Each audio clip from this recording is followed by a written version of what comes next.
Tobin and Sean Levine on the BetQL network.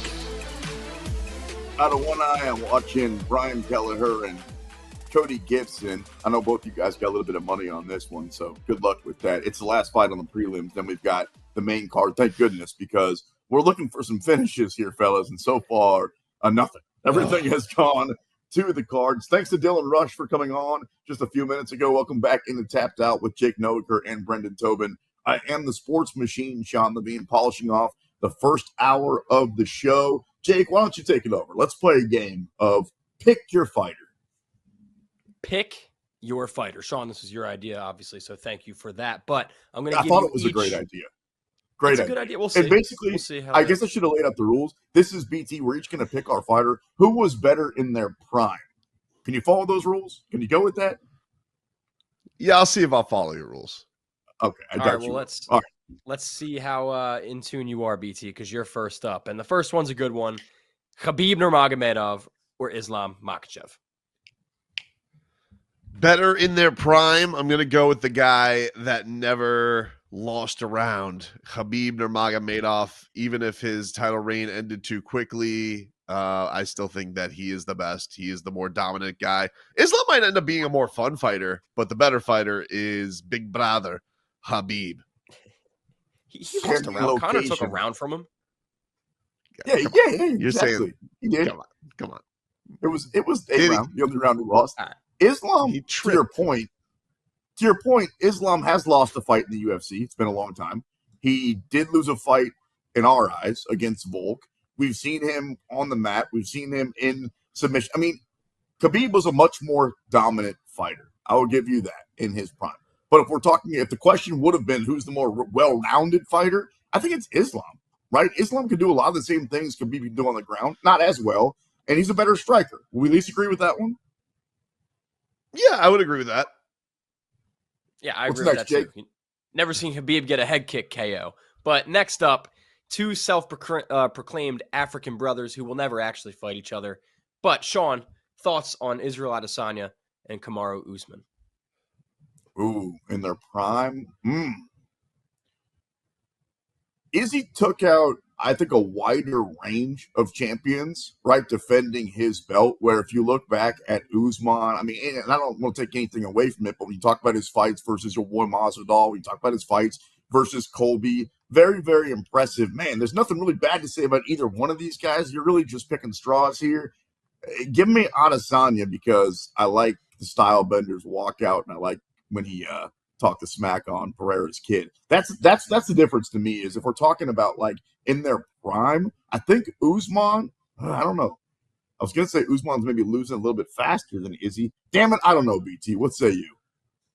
I'm going to go with Usman. I just say this. I don't think I've ever really thought, and this is weird, I know, because I know Izzy has a win over Anderson Silva, but he doesn't have a win over the Anderson Silva.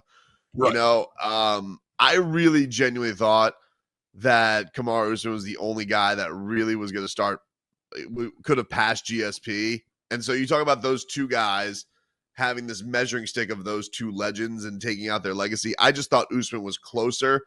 It's a very, very close argument, though. So it's Usman by a squeaker for me. If it wasn't for him making one of the most catastrophic mistakes of all time in the closing seconds of a title fight, you know, maybe we're talking about a new welterweight GOAT in a lot of people's eyes.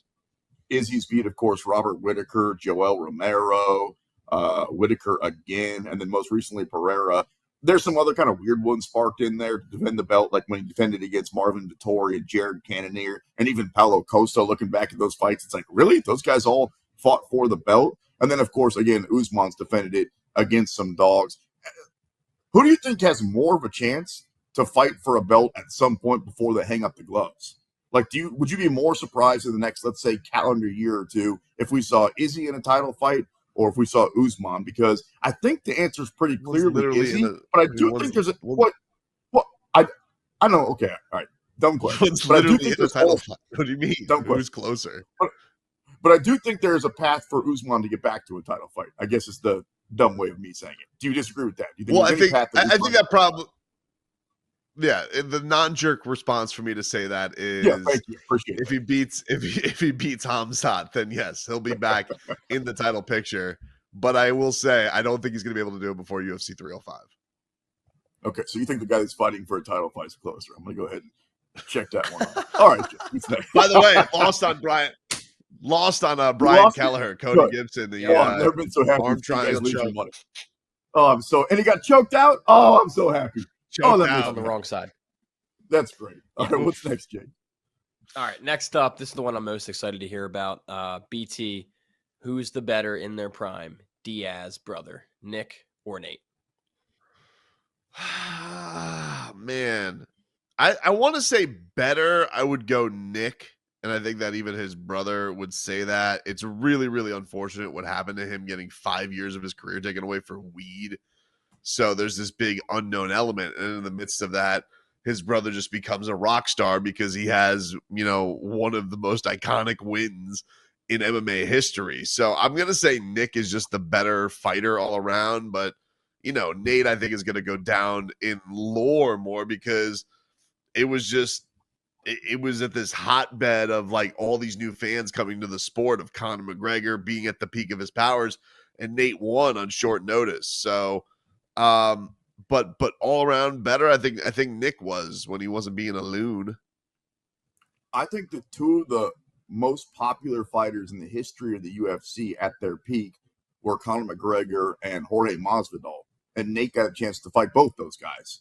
So that looks really good on your resume, and it doesn't really, like, looking back on it, I think you could ask a lot of people, did Nate win the BMF belt or was that Masvidal? And it would take you just, I know but some people would be like, that's my point is nobody cares when Nate wins or loses. He fought the champ, Leon Edwards, lost the fight. Everybody was like, how about Nate? So he's one of those guys that gets credit even just for stepping into the octagon. Dude, I liked it when he fought Jake Paul. There's never been a fight that Nate Diaz has been in that I haven't been glued to my television screen. All that being said, the answer is clearly Nick Diaz. If you think about it, Nick has lost his 4 fights in the UFC. The last time we saw him, he was sitting Indian style in the octagon against Robbie Lawler. So, that's not the guy I choose to remember. But if you take those 4 fights off and remember him when he was great, Nick was 26-6. If you look at Nate Diaz, he's really up and down. Nate held belts in a bunch of different promotions. Nate's record was way better. So, Jake, to answer your question, at their peak, I would say Nate was probably more popular because he got a chance to fight those dudes. But Nick was the better fighter. Nate was bigger. Nick was better. I agree with that sentiment right there, for sure. And you mentioned Robbie Lawler, Sean. So, talking about some BMFs of the UFC history, who do you got, Robbie Lawler or Tony Ferguson? Prime Tony Ferguson, obviously. Sure. Yeah, that's the shame of El Kukui is that he won 14 fights in a row, and he was supposed to fight Khabib 5 different times, and none of those things ever happened. And a lot of people think of him now, the guy that's on like a 7-fight losing streak, and we haven't seen him win in a really long time. And then Robbie Lawler, at the very end of his career, me and a lot of other people thought, all right, it's probably about time. And then, boom, knock off, walk off, knocked out Nico Price, got everybody paid. We were talking about that here on the show. It's got to be Robbie Lawler, not just the way that things finished, but I think also, man, again, this is a tough one. Let me flip it. Let me go with Tony Ferguson. I'm going to go with Tony because Robbie had a more impressive career where, don't laugh at me, BT. I'm allowed to change my mind. He was, if you think about it, he was booted from the UFC, Robbie Lawler, early in his career. And then he had to fight in some other promotions. And then he came back to the UFC. And then he became champ and all those different things. So this is a tough one, man. But I'm going to go with El Kukui. All right. Go ahead, BT. How did you negotiate yourself out of the right answer? I don't understand that. You were on. You never do that down as the a right gambler. path. You never do that when you're betting. I did it earlier today. I was like, you know what? I should bet the Braves. No. I'm going to bet the Cardinals. And then I bet the Cardinals, and I should have bet the Braves. All right, tell me what the right answer is. You're so damn smart. It's obviously Robbie Lawler. I mean, he was undisputed welterweight champion. He has one of the greatest, if not the greatest, championship fight of all time down on the scorecards, breaking Rory McDonald's face. Then the fights that he had with Carlos Condit, the fights that he had with Johnny Hendricks. Like, yeah, you could talk about it. He was out of the UFC and had to make his way back. But when he made his way back, I mean, one of just the best title runs of all time, one of the most entertaining fighters of all time. Yeah, I love El Kukui too, but like it just is what it is. Like, the ending was the ending. He had a terrible knee injury and just never was quite the same guy. Robbie did beat Nick Diaz, who we were just talking about. Of course, he had the loss to Ben Askren, which was a little bit shady. He had the loss to Colby Covington. Oh, my God. Was that shady? What? That's one way to put it. I mean, inept. That's a better way to put it. Was that Herb Dean who refereed that fight? Yeah. Yep. The choke, the bulldog choke. The only person who should be thanking Herb Dean for that more than Ben Askren should be Jorge Masvidal, because that would have nearly ended. Because, like, do you remember what Robbie Lawler did in the first 30 seconds of that fight?